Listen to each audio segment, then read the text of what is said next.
ನನ್ನ ಹೆಸರು ಉಷಾರಾಣಿ ಅಂತ. ನಾನಿವತ್ತು ಇಷ್ಟು ಸಂತೋಷವಾಗಿ ನಿಮ್ಮ ಮುಂದೆ ಕೂತ್ಕೊಂಡು ಮಾತಾಡ್ತಿದ್ದೀನಿ ಅಂದರೆ ಅದಕ್ಕೆಲ್ಲ ಕಾರಣ ಗುರೂಜಿಯವರು. ನಾನು ಪಟ್ಟ ಕಷ್ಟ ಅಷ್ಟಿಷ್ಟಲ್ಲ, ನನಗೆ ಯಾವ ಶತ್ರುಗೂ ಈ ಥರ ಕಷ್ಟ ಬೇಡ.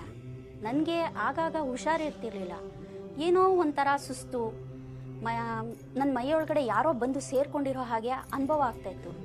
ಸರಿಯಾಗಿ ನಿದ್ದೆನೇ ಬರ್ತಾ ಇರಲಿಲ್ಲ. ಯಾಕಪ್ಪ ನನ್ನ ಲೈಫಲ್ಲಿ ಹೀಗಾಗ್ತಾ ಇದೆ, ಏನಾಯಿತು ನನ್ನ ಲೈಫು ಅಂತ ಹೇಳಿ ಕೊರಗಿ ನನ್ನ ನಾನೇ ನೋಡ್ಕೊಳ್ದಿರೋ ಆ ಸ್ಥಿತಿಯಲ್ಲಿ ಬಂದ್ಬಿಟ್ಟಿದ್ದೆ.